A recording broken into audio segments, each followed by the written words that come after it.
یہ کہتے ہیں کہ ہم آپ کو خوشخبری سنا رہے ہیں IMF کے ساتھ معاہدہ ہونے کے لیے، اور $1 ارب سے ان کا بنے گا کیا؟ $1 ارب کے بعد ہم کیا کریں گے؟ یعنی کہ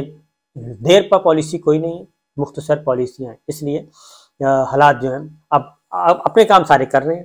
اپنے سارے کام ان کے ہو گئے ہیں، ان میں سے کوئی بالکل برق رفتاری سے ہو رہے ہیں اور مزید ہو رہے ہیں مقدمات،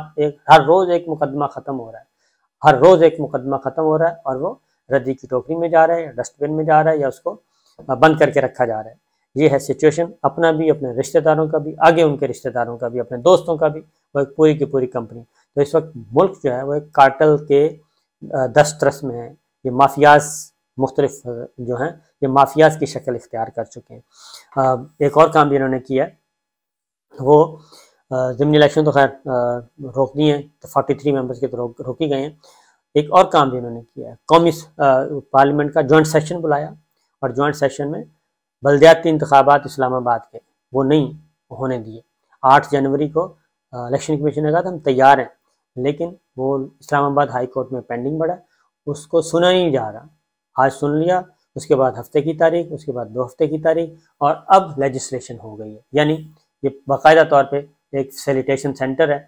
تو یہ آج انہوں نے بل بھی منظور کر لیا، اور اس میں میئر اور ڈپٹی میئر کا براہ راست انتخاب نہیں ہوگا، اور جو فیڈرل گورنمنٹ چاہتی تھی اس کے اکارڈنگلی ہوگا۔ یہاں پہ فائدہ تھا، یہاں پہ مسلم لیگ نون نے فائدہ اٹھانا تھا، اس کے لیے الیکشن بھی رک گیا اور توہین عدالت کی کارروائی بھی نہیں ہو رہی، سب کچھ حالانکہ اسلام آباد ہائی کورٹ کا آرڈر ہے۔ جبکہ دوسری طرف بلدیاتی الیکشن MQM کا کراچی میں ہونا تھا، وہ الیکشن نہیں رک سکا، اس میں پاکستان پیپلز پارٹی بڑی اتحادی تھی، اس لیے اس کے ساتھ نہیں ہو رہا۔ تو یہ چیزیں چل رہی ہیں، لیکن ان سب کے باوجود پھر ایک اور مطالبہ کیا گیا، اور وہ اسد عمر صاحب نے کیا۔ انہوں نے کہا ہے کہ انتخابات میں یہ جو 33 سیٹوں پہ ضمنی الیکشن ہے، اس کا جو ہے وہ 3 دن کے لیے آگے کیا جائے، کیونکہ جمعرات کا دن رکھا ہوا ہے 16 مارچ، تو 19 مارچ رکھا جائے تاکہ یہ اتوار کے دن ہو اور ٹرن آؤٹ زیادہ ہو، زیادہ سے زیادہ لوگ ووٹ ڈال سکیں۔ تو یہ تو ہے جی ایک بات، لیکن وفاداریاں تبدیل کروانے کے لیے بھرپور کوشش کی جا رہی ہیں۔ شیخ رشید صاحب نے بھی بتا دیا کہ ان کو جیل میں بھی یہی پریشر ڈالا جا رہا ہے کہ آپ وفاداری تبدیل کریں اور عمران خان صاحب کو چھوڑ دیں، اور اسی طریقے سے باقی ارکان کو کیا جا رہا ہے۔ علامہ ڈوگر صاحب کا بھی معاملہ یہی ہوا، جس کو بھی اٹھاتے ہیں سب پہلا سوال یہ ہوتا ہے کہ آپ عمران خان صاحب کو چھوڑ دیں، وفاداری تبدیل کریں اور آپ آئیں۔ جبکہ حقیقت یہ ہے، یہ کہتے ہیں کہ جی آپ آئیں، عمران خان صاحب کو چھوڑ دیں۔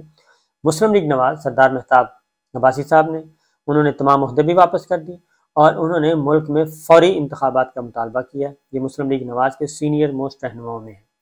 وہ گورنر بھی رہ چکے ہیں، چیف منسٹر بھی رہ چکے ہیں، منسٹر بھی رہ چکے ہیں، اسپیکر بھی رہ چکے ہیں، سب کچھ رہ چکے ہیں، اور وہ یہ کہہ رہے ہیں، اور انہوں نے، اور یہ دوسرے عباسی ہیں، پہلے شاہد خاقان عباسی صاحب آئے، اب سردار مہتاب عباسی، انہوں نے اناؤنس کر دیا عام انتخابات مانگے جا رہے ہیں۔ عام انتخابات پاکستان کے عوام بھی مانگ رہے ہیں، لیکن وہ دینے کے لیے تیار نہیں ہیں۔ تو بہرحال شیخ صاحب کے، اور پھر اس کے بعد ایک وہ فائل تیار کی جا رہی ہے۔ اب گورنر خیبر پختونخوا کے خلاف پاکستان تحریک انصاف نے بھی خط لکھ دیا ہے اور الیکشن کمیشن کو لکھا ہے، اور انہوں نے بتایا کہ گورنر خیبر پختونخوا JUI کے ہیں، ایک پوری کی پوری پارٹی بنے ہوئے ہیں، جانبداری غیر جانبداریت تو دور کی بات ہے، مکمل طور پہ باقاعدہ طور پہ کمپین چلا رہے ہیں اور غیر آئینی اقدامات میں ملوث ہیں، اس لیے ان کو روکا جائے۔ لیکن ظاہر ہے ان کو کس نے روکنا ہے، کیونکہ وہ الیکشن کمیشن آف پاکستان کو صرف ایک آنکھ سے وہ دیکھتے ہیں، اور اس ایک آنکھ سے کوئی رعایت نہیں ہے جو کہ پاکستان تحریک انصاف کی طرف کھلتی ہے۔ تو یہ ساری چیزیں ہیں جی، آئین سے انحراف اور یہ سب کچھ ہو رہا ہے۔ لیکن بہرحال ایک اور خبر بھی آپ کو دے دوں، وہ مس ہو گئی، کل کی خبر ہے لیکن دینی چاہیے، آپ کو بتانا چاہیے، ریکارڈ پہ چیز آنی چاہیے۔ وہ ہے کہ شیخ رشید صاحب کا بلڈ ٹیسٹ، ان کو گرفتار کیا گیا تھا، ان کا بلڈ ٹیسٹ کروایا گیا، ان کا یورین ٹیسٹ کروایا گیا، اور کسی بھی طریقے سے شراب کی پھر پتہ چلا جی شراب بھی برآمد ہوئی ہے، پھر اسلحہ بھی برآمد ہوا ہے، کھودا پہاڑ نکلا چوا، ان کا نہ بلڈ سیمپل بھی لیا گیا، ان کا یورین بھی لیا گیا، دونوں میں نشہ نہیں نکلا، یعنی کہ شراب نوشی انہوں نے نہیں کی ہوئی تھی۔ انہوں نے بتایا کہ میں صرف سگار پیتا ہوں، اس کے علاوہ اور کچھ نہیں کرتا۔ لیکن بہرحال پھر ایک چھوٹے چھوٹے لطیفے آپ کو سناتا ہوں، لطیفے بڑے مزے کے ہیں، اس وقت پاگل ہوئے ہیں بنیادی طور پہ۔ تو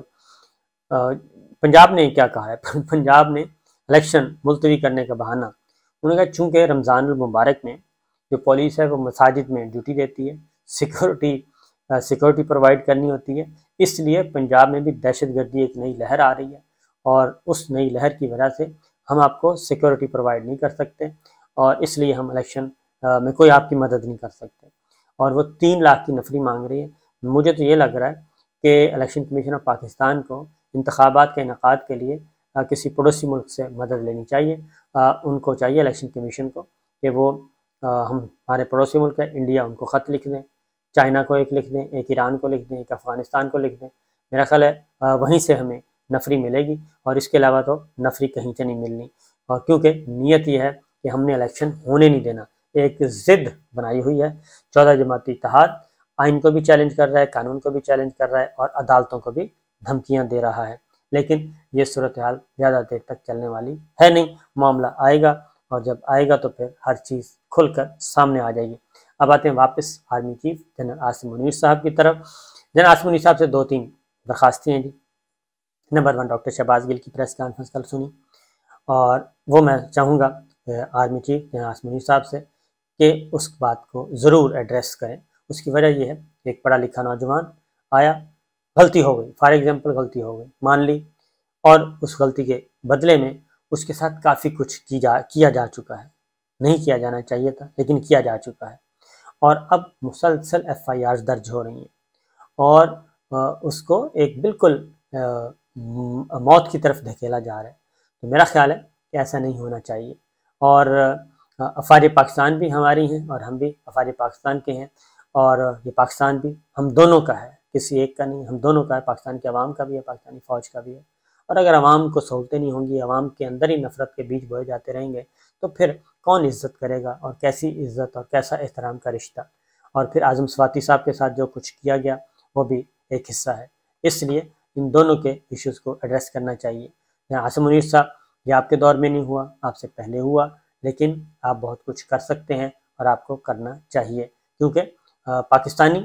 ہم سب پاکستانی ہیں، اور پاکستانی ہیں تو پھر ایسا نہیں ہونا چاہیے، اور اس کا طاقت کا بے دریغ استعمال نہیں ہونا چاہیے،